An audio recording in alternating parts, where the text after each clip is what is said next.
ರೆಡಿನಾ? ಓಕೆ, ದಯವಿಟ್ಟು ಮಾನ್ಯ ಮುಖ್ಯಮಂತ್ರಿಗಳು ಮಾತಾಡ್ತಾರೆ. ದಯವಿಟ್ಟು ಎಲ್ಲರೂ ಶಬ್ದ ಮಾಡದೆ ಸಹಕಾರ ಕೊಡ್ತಾರೆ. ಆಗಿದೆ ತಮ್ಮ ಸಲಹೆ ಸ್ವೀಕಾರ ಮಾಡಿದ್ದೀವಿ. ಇವತ್ತು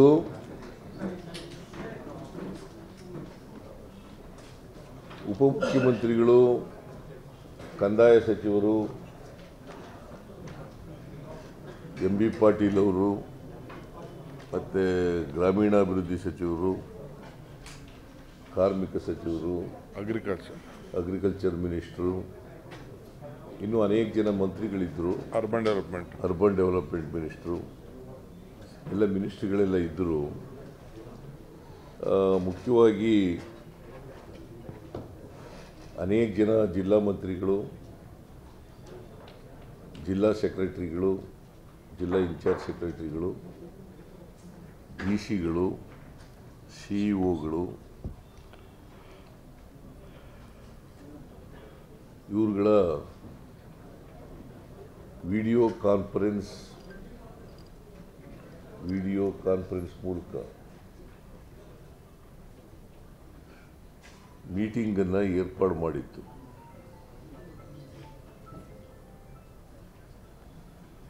ಎಲ್ಲ ಜಿಲ್ಲೆಯ ಜಿಲ್ಲಾಧಿಕಾರಿಗಳು, ಸಿ.ಇ.ಒಗಳು ಭಾಗವಹಿಸಿದರು. ಕೆಲವು ಕಡೆ ಜಿಲ್ಲಾ ಉಸ್ತುವಾರಿ ಕಾರ್ಯದರ್ಶಿಗಳು ಭಾಗವಹಿಸಿದರು, ಕೆಲವು ಜಿಲ್ಲಾ ಉಸ್ತುವಾರಿ ಸಚಿವರು ಕೂಡ ಭಾಗವಹಿಸಿದರು. ಇಲ್ಲೇ ಭಾಳ ಜನ ಭಾಗವಹಿಸಿದರು.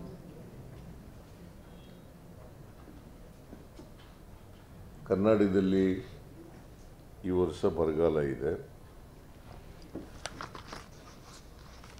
ಸುಮಾರು 240 ತಾಲೂಕುಗಳಲ್ಲಿ 223 ತಾಲೂಕುಗಳನ್ನ ಬರಗಾಲ ಅಂತ ಘೋಷಣೆ ಮಾಡಿದ್ದೀವಿ. ಅದರಲ್ಲಿ 196 ತಾಲೂಕುಗಳು ತೀವ್ರ ಬರದಿಂದ ನರಳ್ತಾ ಇರ್ತಕ್ಕಂಥ ತಾಲೂಕುಗಳು ಅಂತ ಘೋಷಣೆ ಮಾಡಿದ್ದೀವಿ.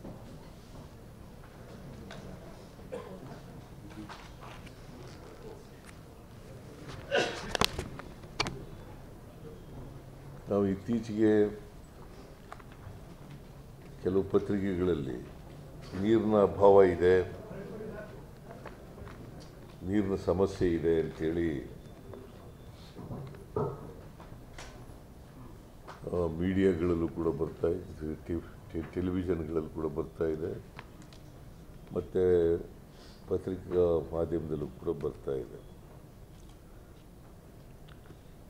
ನಾವು ಎಲ್ಲ ಮುಖ್ಯ ಕಾರ್ಯದರ್ಶಿಗಳಿಗೆ, ಜಿಲ್ಲಾಧಿಕಾರಿಗಳಿಗೆ ಸ್ಪಷ್ಟ ಸೂಚನೆಯನ್ನು ಕೊಟ್ಟಿದ್ದೀವಿ.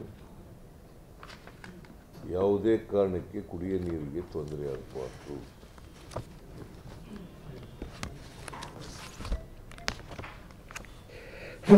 ಕುಡಿಯ ನೀರಿಗೆ ತೊಂದರೆ ಆಗದ ರೀತಿಯಲ್ಲಿ ಎಷ್ಟೇ ದುಡ್ಡು ಬೇಕಾದರೂ ಕೊಡ್ತೀವಿ. ನಾವು ಸರ್ಕಾರದಿಂದ ದುಡ್ಡನ್ನು ಕೊಡ್ತೀವಿ. ಈ ಗಳಿಗೆವರೆಗೆ ಎಲ್ಲ ಜಿಲ್ಲಾಧಿಕಾರಿಗಳ PD ಅಕೌಂಟ್ಸ್ನಲ್ಲಿ ಸುಮಾರು 850 ಕೋಟಿ ರೂಪಾಯಿಗಳು, 854 ಕೋಟಿ ಇದೆ. ಅದರಲ್ಲಿ 130 ಕೋಟಿ ತಹಸೀಲ್ದಾರರ ಬಳಿ ಇದೆ. ಪ್ರತಿ ತಾಲೂಕಿನಲ್ಲಿ ಟಾಸ್ಕ್ ಫೋರ್ಸ್ಗಳನ್ನು ರಚನೆ ಮಾಡಿದ್ದೀವಿ.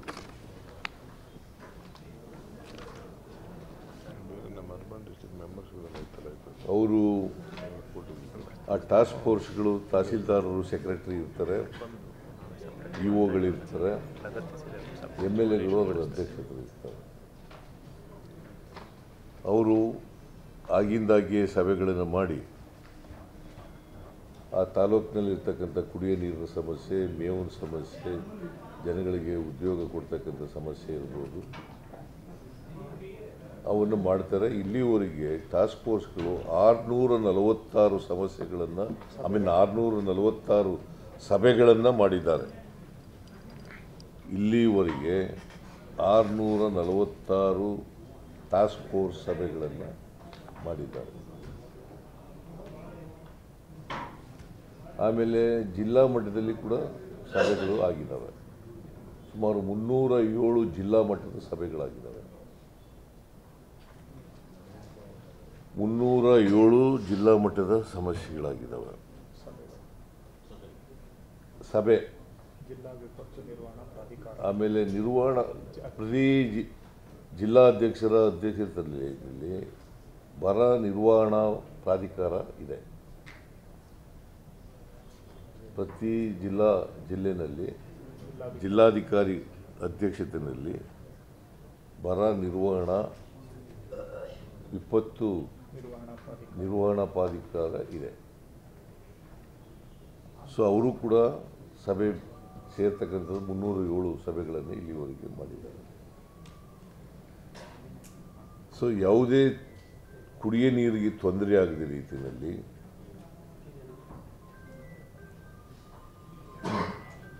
ನಾವು ಇಲ್ಲಿವರೆಗೆ ಕ್ರಮ ತಗೊಂಡಿದ್ದೀವಿ. ಅದಕ್ಕೆ ನಾನು ಎಲ್ಲ ಜಿಲ್ಲಾಧಿಕಾರಿಗಳಿಗೆ ಇವತ್ತು ಸ್ಪಷ್ಟವಾದಂಥ ಸೂಚನೆ ಕೊಟ್ಟಿದ್ದೇನೆ. ಇವತ್ತು ಯಾವ ಜಿಲ್ಲೆಗಳಲ್ಲಿ, ಗ್ರಾಮಗಳಲ್ಲಿ, ವಾರ್ಡ್ಗಳಲ್ಲಿ ಸಮಸ್ಯೆ ಇದೆ, ಅದಕ್ಕೆ ಬೇಕಾದಂಥ ಒಂದು ಪ್ಲ್ಯಾನನ್ನು ತಯಾರು ಮಾಡ್ಕೋಬೇಕು. ಸುಮಾರು 98 ತಾಲೂಕುಗಳ 412 ಪಂಚಾಯಿತಿಗಳಲ್ಲಿ ಕುಡಿಯ ನೀರಿನ ಸಮಸ್ಯೆ ಇದೆ. ಈಗ 175 ಗ್ರಾಮಗಳಲ್ಲಿ 204 ಟ್ಯಾಂಕರ್ಗಳ ಮೂಲಕ ನೀರು ಕೊಡ್ತಾ ಇದ್ದೀವಿ. 98 ತಾಲೂಕುಗಳಲ್ಲಿ 412 ಪಂಚಾಯಿತಿಗಳಲ್ಲಿ ಕುಡಿಯುವ ನೀರಿನ ಸಮಸ್ಯೆ ಇದೆ. ಅದಕ್ಕೋಸ್ಕರ 175 ಗ್ರಾಮಗಳಿಗೆ 204 ಟ್ಯಾಂಕರ್ಗಳ ಮೂಲಕ ನೀರು ಪೂರೈಕೆ ಮಾಡ್ತಾ ಇದ್ದೀವಿ. ಆಮೇಲೆ 500 ಗ್ರಾಮಗಳಲ್ಲಿ 596 ಖಾಸಗಿ ಬೋರ್ವೆಲ್ಗಳಿಂದ ನೀರು ಪೂರೈಕೆ ಮಾಡಲಾಗ್ತಾ ಇದೆ. ಖಾಸಗಿ ಬೋರ್ವೆಲ್ಗಳು 596, 500 ಗ್ರಾಮಗಳು, 500 ಗ್ರಾಮಗಳಲ್ಲಿ 596 ಖಾಸಗಿ ಬೋರ್ವೆಲ್ಗಳ ಮೂಲಕ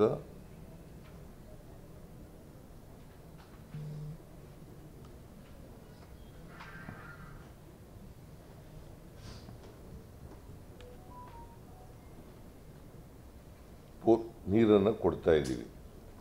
BBMPನಲ್ಲೂ ಕೂಡ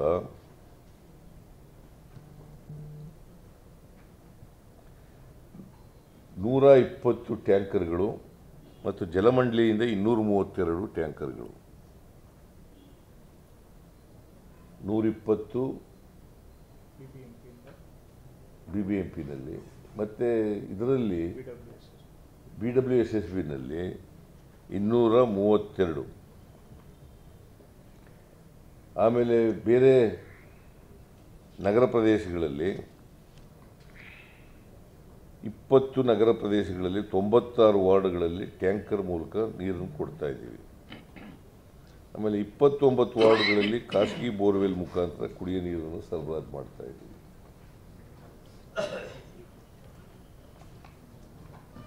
ಸೊ ನಾನು ಕೆಲವು ಕಡೆ ಒಂದು ನಮ್ಮ ಸರ್ಕಾರದ ಬೋರ್ವೆಲ್ಗಳು ಅವನ್ನು ಆಳ ಮಾಡ್ತಕ್ಕಂಥದ್ದು ಇರ್ಬೋದು, ಅದಕ್ಕೆ ಪೈಪ್ಲೈನ್ಗಳು ಹಾಕ್ಕೊಡ್ತಕ್ಕಂಥದ್ದು ಇರ್ಬೋದು, ಫ್ಲಶಿಂಗ್ ಮಾಡ್ತಕ್ಕಂಥದ್ದು ಇರ್ಬೋದು, ಅದನ್ನು ಮಾಡಬೇಕು. ಎರಡನೇದು ಖಾಸಗಿ ಬೋರ್ವೆಲ್ಗಳನ್ನು ತಗೊಂಡು ಅವರಿಗೆ ಖಾಸಗಿ ಬೋರ್ವೆಲ್ನವ್ರ ಜೊತೆ ಒಪ್ಪಂದ ಮಾಡಿಕೊಂಡು ಅವರಿಗೆ ಹಣ ಪಾವತಿ ಮಾಡಬೇಕು. ಆ ನೀರನ್ನು ಬಳಸ್ಕೊಳ್ತಕ್ಕಂಥ ಕೆಲಸ ಮಾಡಬೇಕು. ಮೂರನೇದು ಟ್ಯಾಂಕರ್ಗಳ ಮೂಲಕ ನೀರು ಕೊಡಬೇಕು.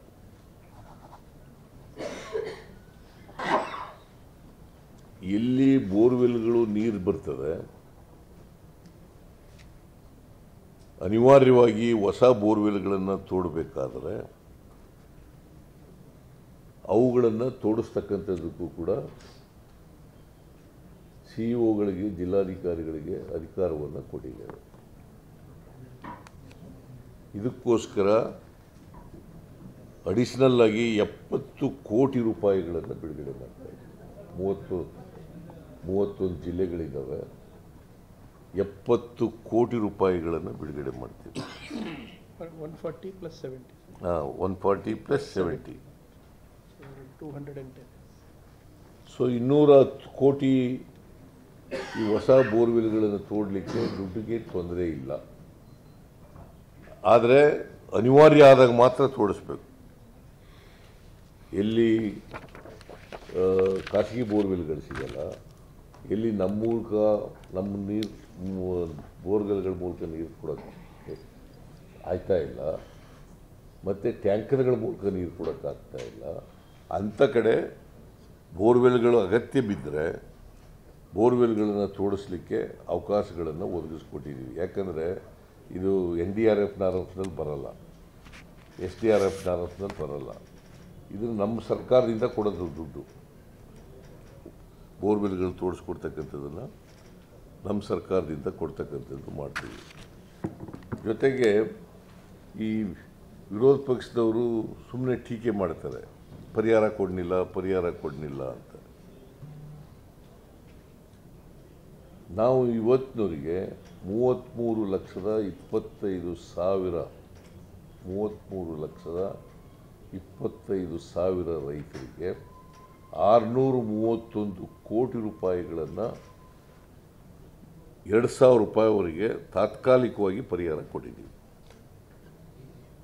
33,25,000ಕ್ಕೂ ಹೆಚ್ಚು 33,25,000ಕ್ಕೂ ಹೆಚ್ಚು ರೈತರಿಗೆ 631 ಕೋಟಿ ರೂಪಾಯಿಗೂ ಹೆಚ್ಚು 631 ಕೋಟಿಗೂ ಹೆಚ್ಚು ಹಣವನ್ನು ಈಗಾಗಲೇ ಇಲ್ಲಿವರೆಗೆ ಬಿಡುಗಡೆ ಮಾಡಾಗಿದೆ. ಅವರ ಅಕೌಂಟ್ಗಳಿಗೆ ಕೊಟ್ಬಿಟ್ಟಿದ್ದೀವಿ. ಸೊ ಅದರಿಂದ ಇವರು ಎಂಥವರು ವಿರೋಧ ಪಕ್ಷದವ್ರು ಮಾಡ್ತಾರಲ್ಲ ಟೀಕೆ, ಏನೂ ಕೊಟ್ಟಿಲ್ಲ ಪರಿಹಾರನ ಅಂತ. ಇಲ್ಲಿವರೆಗೆ ಕೊಟ್ಟಿದ್ದೀವಿ, ಇಷ್ಟು ದುಡ್ಡನ್ನು ಕೊಟ್ಟಿದ್ದೀವಿ. ಅದಲ್ಲದೆ ಇದರಲ್ಲಿ 600 ಕೋಟಿ ರೂಪಾಯಿ ಕೊಟ್ಟಿದ್ದೀವಿ. ಅದು ಇನ್ಶೂರೆನ್ಸ್ ಇನ್ನು 800 ಕೋಟಿ ಹೋಗುತ್ತೆ. ಕ್ರಾಪ್ ಇನ್ಶೂರೆನ್ಸ್ ಅದು ಕೂಡ ಕೊಟ್ಟಾಗಿದೆ. 600 ಪಾವತಿ ಆಗಿದೆ, ಇನ್ನು 800 ಆಗುತ್ತೆ. ಆಮೇಲೆ ಈಗ 600 ಕೋಟಿ ರೂಪಾಯಿ ಪಾವತಿ ಆಗಿದೆ, ಇನ್ನು 800 ಕೋಟಿ ಆಗುತ್ತೆ. So this is the position. ಆಮೇಲೆ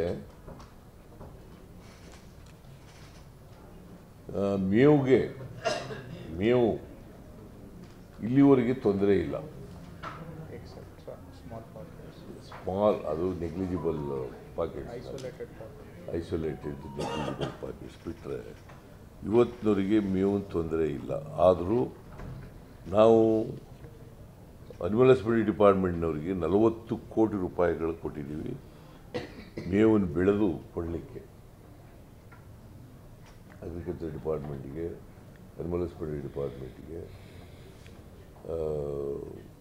ಮೇವು ಬೆಳೀಲಿಕ್ಕೆ ಕೊಟ್ಟಿದ್ದೀವಿ. ಸೆರಿಕಲ್ಚರ್ ಡಿಪಾರ್ಟ್ಮೆಂಟಿಗೆ ಮೇವಿನ ಬೀಜ ಉಚಿತವಾಗಿ ಕೊಟ್ಟಿದ್ದೀವಿ. ರೈತರು ಬೆಳೆದು ಕೊಡಬೇಕು. ಸೊ ಅದನ್ನು ಸಂಗ್ರಹ ಮಾಡಲಿಕ್ಕೆ ಸುಮಾರು 8 ಲಕ್ಷ ಕಿಟ್ಗಳು ಅದನ್ನು ಮಾಡಿದ್ದೀವಿ. ಮುಂಜಾಗ್ರತಾ ಕ್ರಮವಾಗಿ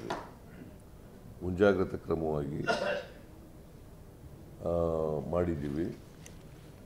ಆಮೇಲೆ ನಮ್ಮ ಗ್ಯಾರಂಟಿ ಸ್ಕೀಮ್ಗಳಿಂದ ಜನರಲ್ಲಿ ದುಡ್ಡು ಅವ್ರ ಕೈಗೆ ಕೊಡ್ತಾ ಇದ್ದೀವಿ. ನಾವು ಗ್ಯಾರಂಟಿ ಸ್ಕೀಮ್ಗಳಿಂದ ದುಡ್ಡು, ಈಗ ಮನೆ ಯಜಮಾನಿಗೆ 2,000 ರೂಪಾಯಿ, ಅಕ್ಕಿಗೆ 170 ರೂಪಾಯಿ,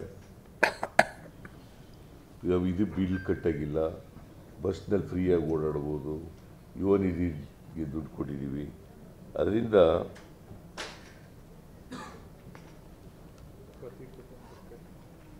ಪ್ರತಿ ಕುಟುಂಬಕ್ಕೆ 4,000 ರಿಂದ 5,000 ರೂಪಾಯಿ ಸಿಗ್ತಾಯಿದೆ. 4,000 ರಿಂದ 5,000 ರೂಪಾಯಿ ಪ್ರತಿ ತಿಂಗಳಿಗೆ ಸುಮಾರು 1,20,00,000 ಕುಟುಂಬಗಳಿಗೆ ಸಿಗ್ತಾಯಿದೆ. 1,20,00,000 ಕುಟುಂಬಗಳಿಗೆ ಸುಮಾರು 4.5 ಕೋಟಿ ಜನರಿಗೆ ಇದರ ಲಾಭ ಸಿಗ್ತಾ ಇದೆ. ಗ್ಯಾರಂಟಿ ಇದರ ಲಾಭ ಸಿಗ್ತಾ ಇದೆ 4.5 ಕೋಟಿ ಜನರಿಗೆ. ಸೊ ಈ ಕಾರಣದಿಂದ ನಮಗೆ ಜನ ಗುಳೆ ಹೋಗತಕ್ಕಂಥದ್ದಾಗಲಿ ಬರಗಾಲದ ತೀವ್ರತೆಯಾಗಲಿ ಹೆಚ್ಚಾಗಿ ಕಾಣಿಸ್ತಾ ಇಲ್ಲ. ಇದು ಒಂದು. ಮೇವೊಂದು ತಕ್ಷಣಕ್ಕೆ ತೊಂದರೆ ಇಲ್ಲ, ಮುಂದಿನ ದಿನಗಳಲ್ಲಿ ಬೇಕಾಗಿರ್ತಕ್ಕಂಥದ್ದು. ಅದಕ್ಕೆ ಕಾಂಟಿಜೆನ್ಸಿ ಪ್ಲ್ಯಾನ್ ಸುಮಾರು ನಾವು ಈಗಾಗಲೇ ಒಂದು ಅಂದಾಜು ಮಾಡಿದ್ದಾರೆ.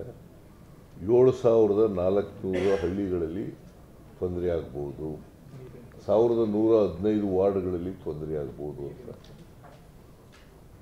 ಇದು ಮಾಡಿದ್ದಾರೆ, ಅಂದಾಜು ಮಾಡಿದ್ದಾರೆ. ಮುಂದಿನ ದಿನಗಳಲ್ಲಿ ಇಷ್ಟು 7,400 ಗ್ರಾಮಗಳಲ್ಲಿ ಮತ್ತು 1,115 ವಾರ್ಡ್ಗಳಲ್ಲಿ ಕುಡಿಯ ನೀರಿನ ಸಮಸ್ಯೆ ಆಗಬಹುದು. ಅಷ್ಟು ಗ್ರಾಮಗಳಲ್ಲಿ ಕುಡಿಯ ನೀರಿನ ಸಮಸ್ಯೆಗೆ ಅದಕ್ಕೆ ಪರಿಹಾರ ಕೊಡಲಿಕ್ಕೆ ಎಲ್ಲ ತಯಾರಿಗಳನ್ನು ಮಾಡ್ಕೊಂಡಿದ್ದಾರೆ. That is the contingency plan. 7,408 ಗ್ರಾಮಗಳಲ್ಲಿ ಕುಡಿಯ ನೀರಿನ ಸಮಸ್ಯೆ ಆಗ್ಬೋದು, 1,115 ವಾರ್ಡ್ಗಳಲ್ಲಿ ಕುಡಿಯ ನೀರಿನ ಸಮಸ್ಯೆ ಆಗ್ಬೋದು.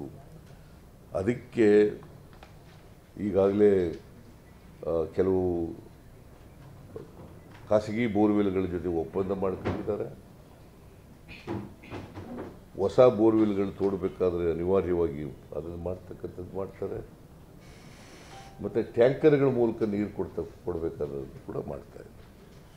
ಈಗಾಗಲೇ ನಮ್ಮ ಡಿ ಕೆ ಶಿವಕುಮಾರ್ ಬೆಂಗಳೂರು ಕಾರ್ಪೊರೇಷನ್ನಲ್ಲಿ ನಿನ್ನೆ ತಾನೇ ಮೀಟಿಂಗ್ ಮಾಡಿದ್ದಾರೆ. ಅಲ್ಲಿ ಎಲ್ರಿಗೂ ಭಾಳ ಸ್ಟ್ರಿಕ್ಟಾಗಿ BBMPನಲ್ಲಿ ನೀವು ಈಗಲೇ ಎಲ್ಲ ಟ್ಯಾಂಕರ್ಗಳನ್ನು ಮತ್ತು ವಾಟರ್ ಸೋರ್ಸ್ಗಳನ್ನು ಇದು ಮಾಡ್ಕೋಬೇಕು ಅಂತಕ್ಕಂಥದ್ದು ಅಧಿಕಾರಿಗಳಿಗೆ ಸೂಚನೆ ಕೊಟ್ಟಿದ್ದಾರೆ, ನಾವು ಕೊಟ್ಟಿದ್ದೀವಿ. ನೋಡಿ, ಕೇಂದ್ರ ಸರ್ಕಾರ 100 ಡೇಸ್ ನಾವು 100 ದಿನ ಈಗಿದೆ, ನಾರ್ಮಲ್ ಡೇಸ್ನಲ್ಲಿ 100 ದಿನ ಉದ್ಯೋಗ ಕೊಡೋದು ಅಂತ ಇದೆ. 100 ದಿನ ಉದ್ಯೋಗ ಕೊಡೋದು ಅಂತ. ಬರಗಾಲ ಬಂದರೆ 150 ದಿನ ಹೆಚ್ಚು ಮಾಡಬೇಕು, 50 ದಿನ ಹೆಚ್ಚು ಮಾಡಬೇಕು. ಅದು ಕೊಡಲೇಬೇಕು, ಅದನ್ನು ಇಟ್ಸ್ ಮ್ಯಾಂಡೇಟ್ರಿ. ನಾವು ಪತ್ರ ಬರೆದು ಕೇಂದ್ರ ಸರ್ಕಾರಕ್ಕೆ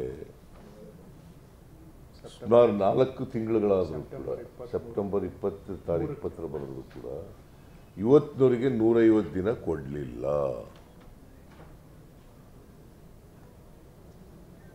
ಸ್ವತಃ ಇವರು ನಮ್ಮ ಕಂದಾಯ ಸಚಿವರು ಮತ್ತು ಗ್ರಾಮೀಣಾಭಿವೃದ್ಧಿ ಸಚಿವರು ಸ್ವತಃ ಭೇಟಿ ಮಾಡಿ ಹೇಳಿದ್ರು ಕೂಡ ಕೊಡಲಿಲ್ಲ. ಇವತ್ತಿನವರೆಗೆ 150 ದಿನ ಹೆಚ್ಚು ಮಾಡಲೇ ಇಲ್ಲ. 100 ದಿನ ಇದೆ. ಮತ್ತು ಈಗಾಗಲೇ ಅವ್ರು ಕೊಟ್ಟಿದ್ದಂಥ ಮ್ಯಾಂಡೇಟ್ ಇದೆಯಲ್ಲ ಈ ವರ್ಷದ್ದು, ವೇಜ್ ಪೇಮೆಂಟು ಕೊಟ್ಟಿಲ್ಲ ಸರ್.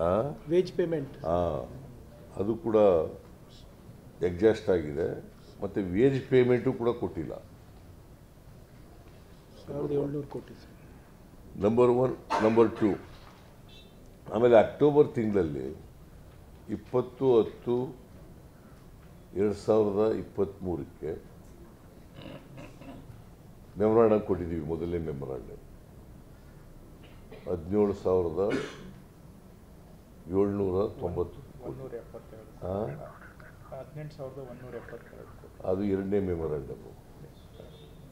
ಎರಡನೇ ಮೆಮೊರಾಂಡಮ್ನಲ್ಲಿ 18,172 ಕೋಟಿ ಕೊಟ್ಟಿದ್ದೀವಿ. ಇವತ್ತಿನವರೆಗೆ ಕೇಂದ್ರ ಸರ್ಕಾರದವರು ಒಂದು ಬಿಡಿಗಾಸು ಕೂಡ ಕೊಟ್ಟಿಲ್ಲ. ಕೇಳಿದ್ರೆ ಈ BJPಯವರು ಜಗಳಕ್ಕೆ ಬರ್ತಾರೆ. ನಾವು ಏನು ಮಾಡೋದು? ಅವ್ರನಿಗೆ ಬೆಂಬಲಿಸ್ತಾರೆ. ಕರ್ನಾಟಕ ಕೊಟ್ಟಿಲ್ಲ ಅನ್ನೋದು ಸತ್ಯ. ನೀವು ಕೇಳೋ ರೀತಿ ಕೇಳಬೇಕು, ಕೇಳೋ ರೀತಿ. ಅದಕ್ಕೆಪ್ಪ ನಿಮ್ಮ ಲೀಡರ್ಶಿಪ್ನಲ್ಲೇ ಹೋಗೋಣ ನಡ್ರಯ್ಯ. ನಿಮ್ಮ ಲೀಡರ್ಶಿಪ್ನಲ್ಲಿ ನಿನ್ನ ಲೀಡರ್ಶಿಪ್ನಲ್ಲೇ ಹೋಯ್ತೀವಿ ನಡೆಯಪ್ಪ ಅಶೋಕ ಅಂತ ಹೇಳಿದೆ ನಾನು. ಅದಕ್ಕೆ ರೆಸ್ಪಾನ್ಸೇ ಇಲ್ಲ. ಇವತ್ತಿನವರಿಗೆ ನಾನು ಭೇಟಿ ಮಾಡಿ, ಸ್ವತಃ ಭೇಟಿ ಮಾಡಿದೆ ಪ್ರೈಮ್ ಮಿನಿಸ್ಟರ್ನ, ಅಮಿತ್ ಶಾ ಭೇಟಿ ಮಾಡಿದೆ, ನಾನು ಕಂದಾಯ ಮಂತ್ರಿಗಳಿಬ್ಬರೂ ಭೇಟಿ ಮಾಡಿದ್ರು, ಇವರು ಚಲುವರಾಯಸ್ವಾಮಿ, ಕೃಷ್ಣ ಬೈರೇಗೌಡ, ಪ್ರಿಯಾಂಕ್ ಇವರೆಲ್ಲ ಹೋಗಿ ಭೇಟಿ ಮಾಡಿದ್ರು. ಏನು ಜಪ್ಪಯ್ಯ ಅಂದರೂ ಕೂಡ ₹1 ಕೊಟ್ಟಿಲ್ಲ. ಇದು ಕೊಟ್ಟಿಲ್ಲ ಅಂತ ಹೇಳೋಕ್ಕೂ ನಮಗೆ ಅಧಿಕಾರ ಇಲ್ವಾ? ಆಮೇಲೆ ಸ್ವಾತಂತ್ರ್ಯ ಇಲ್ವಾ? ಇದು ಕೇಳಿದ್ರೆ ಕಾಲು ಕೆರಕ ಜಗಳ ಮಾಡ್ತೀರಿ ನೀವು ಅಂತ. ನಿಮ್ಮ ಅಪ್ರೋಚ್ ಸರಿ ಇಲ್ಲ ಅನ್ನೋದು. ಈ ಹೊಸ್ತಾ JDSನವ್ರು ಬೇರೆ ಸೇರ್ಕೊಬಿಟ್ಟವ್ರೆ ಅವ್ರ ಜೊತೆಗೆ. ಅವರು ಅಪ್ರೋಚ್ ಸರಿ, Kumaraswamy approach spokesman.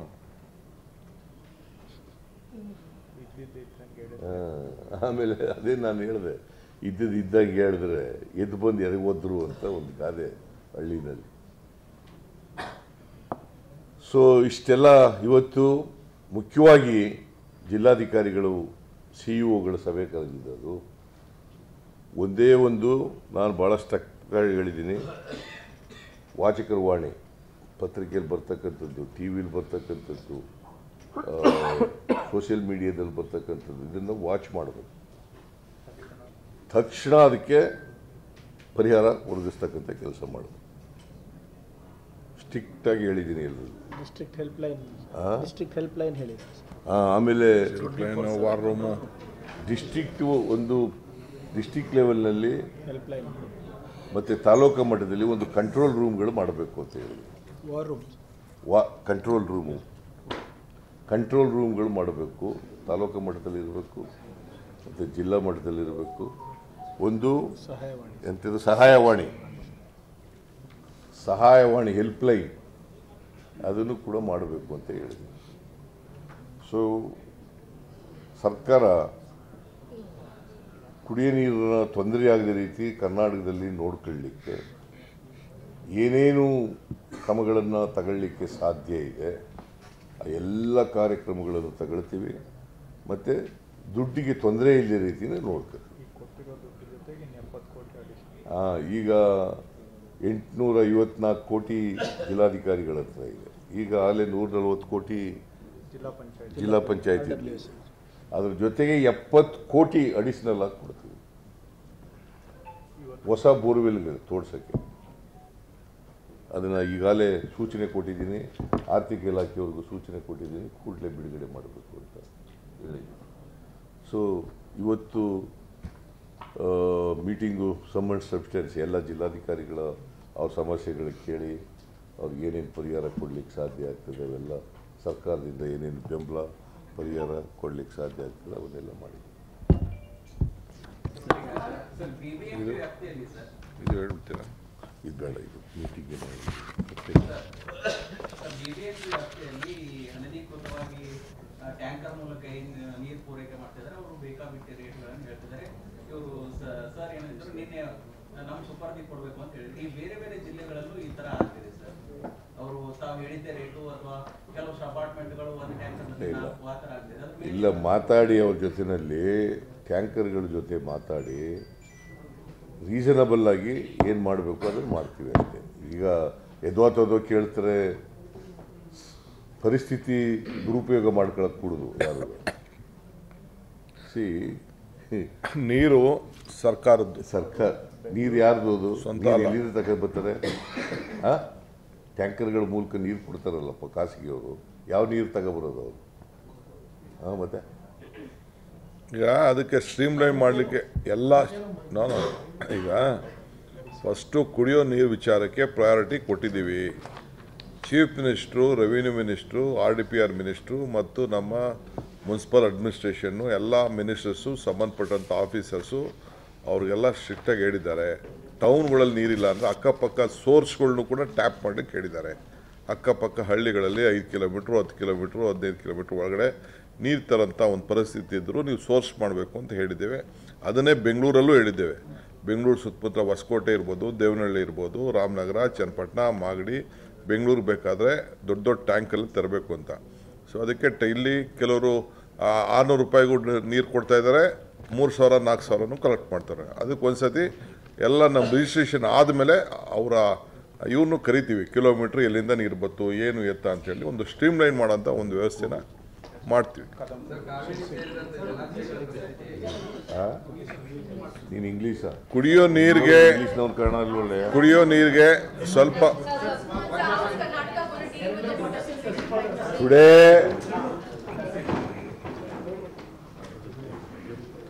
you have take up a meeting of all DCs. Today, myself, Deputy CM and other ministers, we took up a meeting of all DCs and CEOs and some district in charge ministers and some secretaries in charge of the districts. They were also present.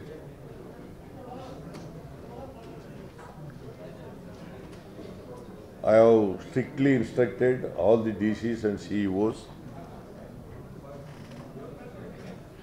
as far as the drinking water problem is concerned, because drinking water is a priority.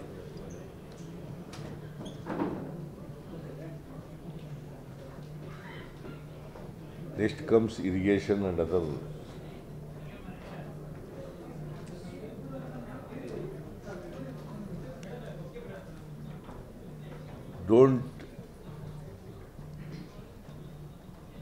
Don't be lethargic as far as the drinking water is concerned. Don't be neglect on this.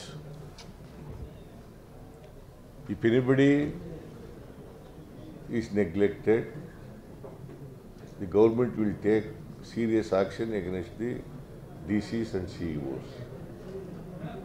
There should not be any problem as far as the drinking water is concerned.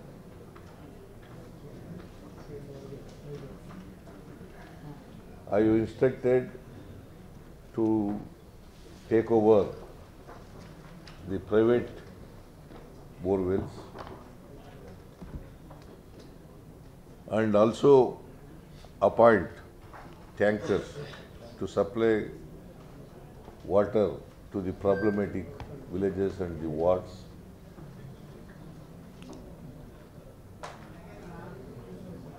Whatever money is required, the government is ready to give.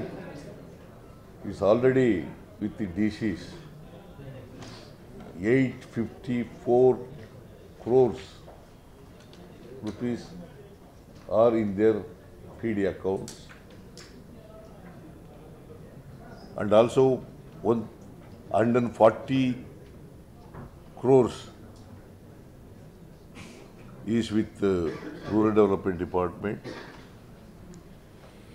In addition to this money available with the DCs and the Tahsildars and the Rural Development Department, I have taken a decision to release another 70 crores rupees for drilling of new borewells wherever required, wherever necessary.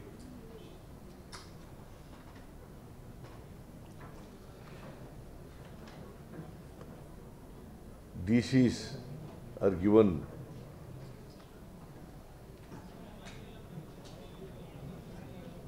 powers and they have to use their discretion. And also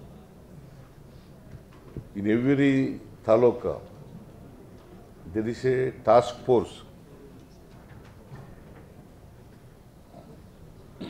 headed by sitting MLAs.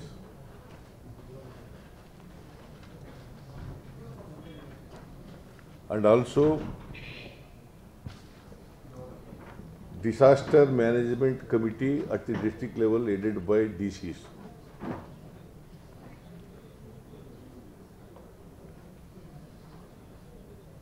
The task force committee at the state level and also disaster management committee at the district level, they look after all these problems.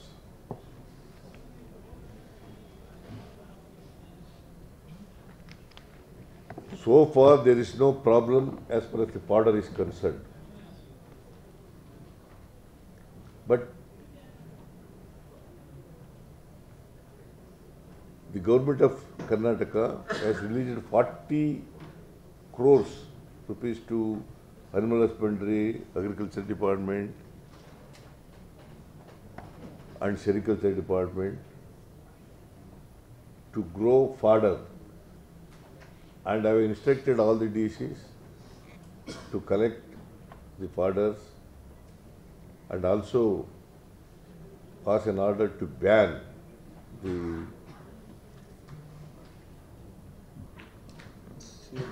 the fodder from one district to another district. Sir, you have declared 230 talukas as drought hit. You say you have the money as well. But what if you don't have water? Would you be diverting it from somewhere? Would it be from would the Kaveri water be diverted for drinking water later? If there is water but it's already No, as so far as drinking water is concerned, there is no problem so far as the water we are drawing from the Dams. dams. Private no one's hiring. No problem so far as the dams is concerned because water is there in all the dams so far as for the purpose of the drinking water.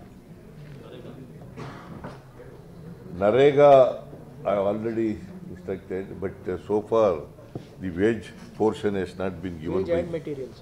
Wage and material. More than 1,700 crores pending. 2,000? 1,700 crores. 1,700 crores.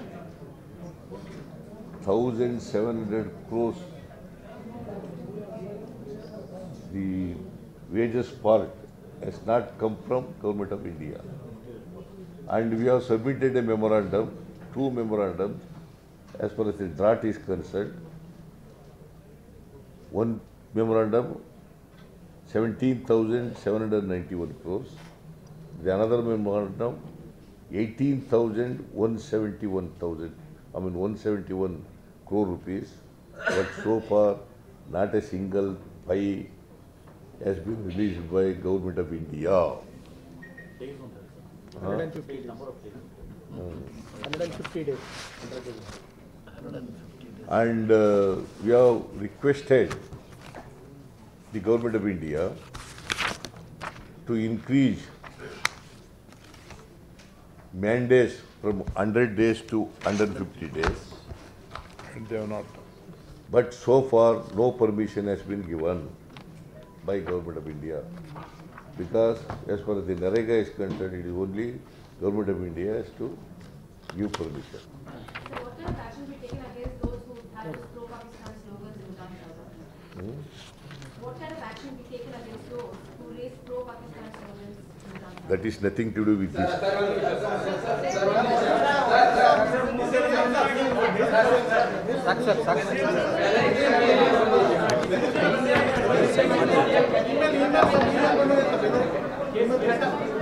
ಮೇಲ್ ಬಂದಿದೆ ಅಂತ ಒಂದು ನಿಮ್ಮ case ಬಗ್ಗೆ ಒಂದು supreme court